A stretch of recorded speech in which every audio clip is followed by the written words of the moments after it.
Yep. If you wouldn't mind, Coach, starting us off with your reflections on just opening the facility at Lowe's Field and what that meant to you, and then we'll open up for questions. It was a day in history that I'll never forget. This has been a dream come true, Love's Field, so I wasn't exactly sure what it was going to feel like, unfortunately, but we've got to let the workers keep working, and if they let us on the field, then the whole project continues to shut down. So Friday was a little bit scary. I think we were a little bit tight. I mean, I think we all would admit that, because we felt like we were living in a dream. I don't even know how to explain it.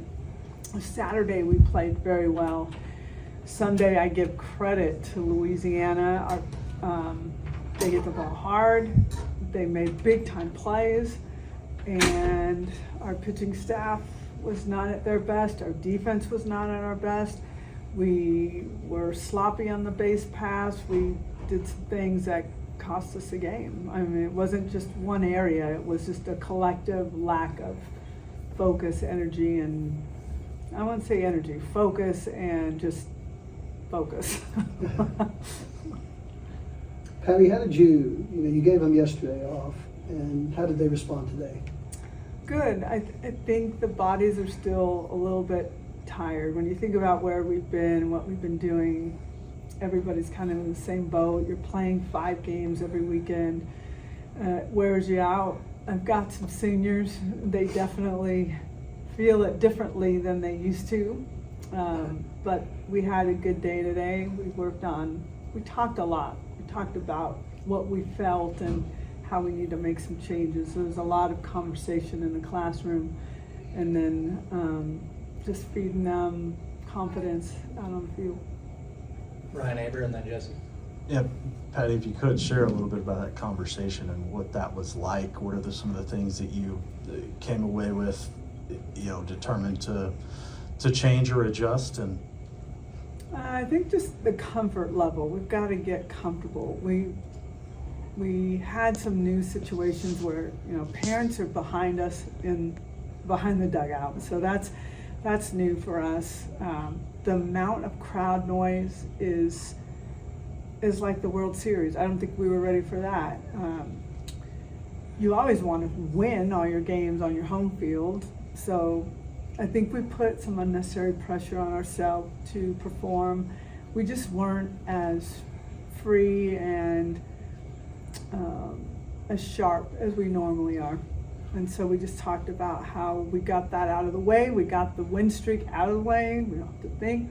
I don't know that they were really thinking about it, but it is just looming, And so it was just, I'm like, don't be disappointed. What we did is history making. So don't think that one loss is defining us. That's ridiculous. What we've done has never been done before. So I almost feel like it's a new beginning and a new start for us this week.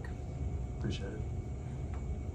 Patty, you mentioned over the weekend that the pitching staff got roughed up a little bit, and obviously they've had some really good moments this season, but just from the pitching staff as a whole, what do you see from them, and what can they take from the weekend? Again, just to settle yourself, have confidence. I feel like we might have been trying a little bit too hard. Too many walks, too many hit batters, too many free bases. Balls started getting, and then it just starts to, like a snowball rolling out of control. Just then people start squaring up the ball, things like that. I didn't know what to expect, and I'm just glad we got through it.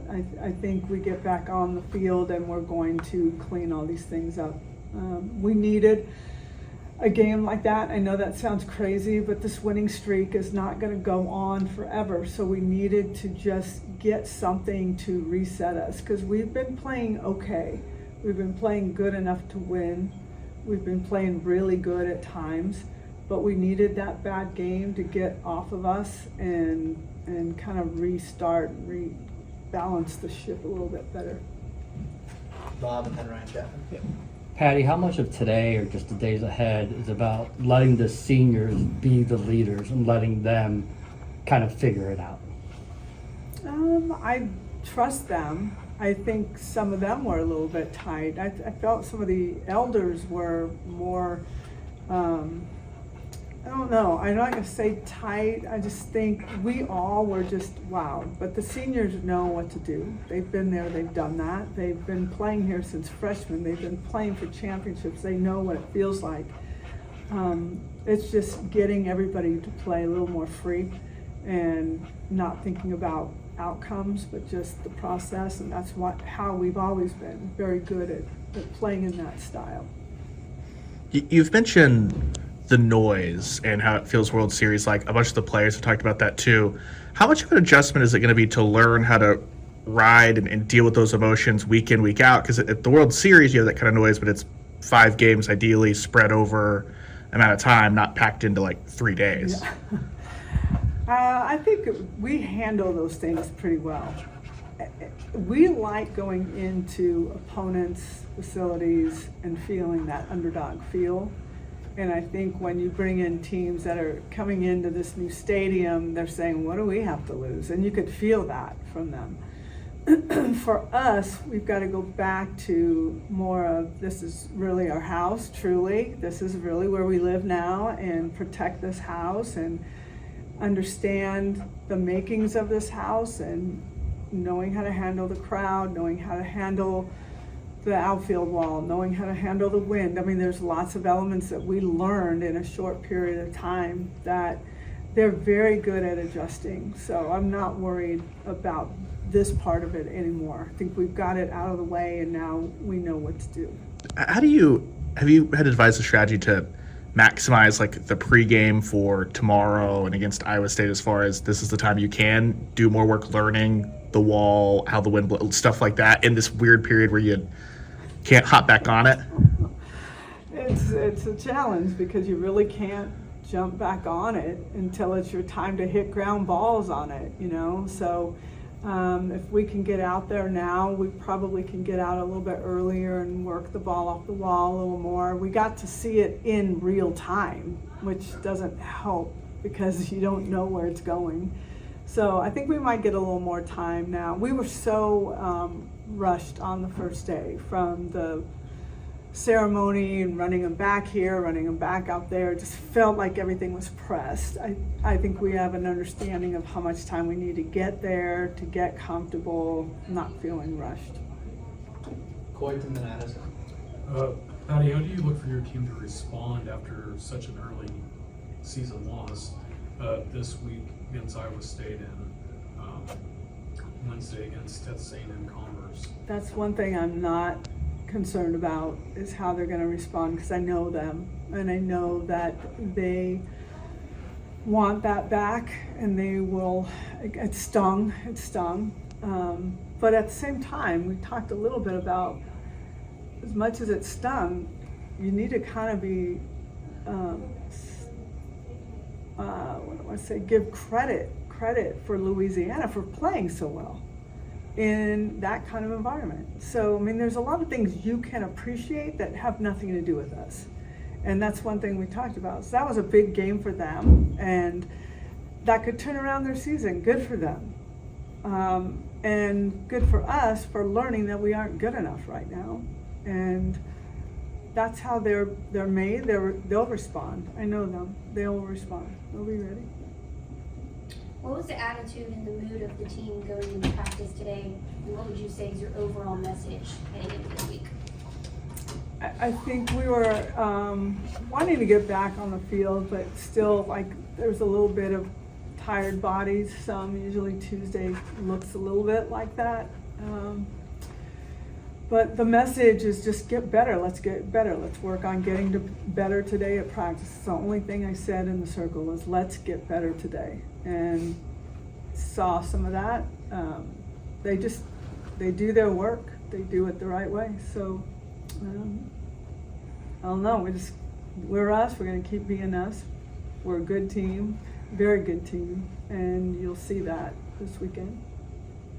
James? Patty, you're still 5th in defense, and I know you had the errors for most since 2021 in one game. But when you look at your defense, what do you think? I mean, what are you playing, and can you play better? 100%. That's one of our strengths. We're getting used to the field. I think they know what's coming now. I think they were embarrassed a little bit by Sunday because they knew that they underachieved. And no, I do not have any worries. I'm not at home going, what are we going to do? We had a bad game. We had a bad game at the World Series one year, and then I think we had 5 errors in 1 inning, and we ended up winning a national championship. So if I'm not panicking about one thing right now, we're fine. We're athletic. We know what it takes. You got Texas A&M Commerce tomorrow, Iowa State this weekend. What are you running into? What do you see in these teams? Commerce is a new program with new coaches, and they're trying to get themselves up and running. So we are not going to worry about how good they are. We're going to worry about what we need to do to be better. So that's really the focus tomorrow night. Iowa State always gives us fits. They've got good pitchers. They're coached well. They've hit the ball notoriously pretty hard. They always give us good runs for our money. It's a start of our last Big 12 conference play. I know these guys will be fired up for that. So we'll have a battle this weekend, no question. Ryan Avery. Yeah, Patty, I know I asked you about her on Saturday, but continued it on Sunday. Sydney and the way that she's continued to respond. What kind of difference have you noticed from her? I know you felt pretty good about her approach, going into last weekend, but what have you seen from her, as she's sort of come out of what she was fighting through? Yeah, I think she has. She's had some good at-bats where she's turned, tough at-bats into walks.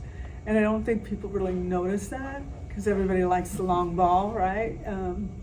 But she has really been hitting the ball hard. Part of it is because she is that good. And part of it is she doesn't like when she's not in the starting lineup. So, but our team is starting to understand that certain hitters work well for certain pitchers. But what she wants to show us is that she can hit any pitcher. And so that's really the battle that she's facing and the battle that she's trying to win. Appreciate it. Ryan Thanks, Chapman. man. Oh, sorry. One last one. I was going to ask about Alina. Yeah. Just someone that in a shorter time compared to some others that have been here, you see her in the outfield, third base, second base, battling with that group at second. Just what have you seen from her as she's responded to the first, 19 or so games? Yeah, I feel she's played a pretty good second base, but in the last, like this weekend, she swung the bat pretty well. She started to, our last day at Mary Nutter, she started to hit the ball pretty well. I think she might have hit one out or hit a ball off the wall. But she's really swinging hard. She's feeling very confident. She feels different, looks different, and she's fighting, to continue to be good enough to be in this lineup wherever we need her. She's very much team-oriented, and I really like that about her. She's not in the dugout boo-hooing. She's just waiting for her opportunity, and she's always ready for it. So I really like what I see and feel from Alina right now. Thanks, Coach. Thanks, Coach.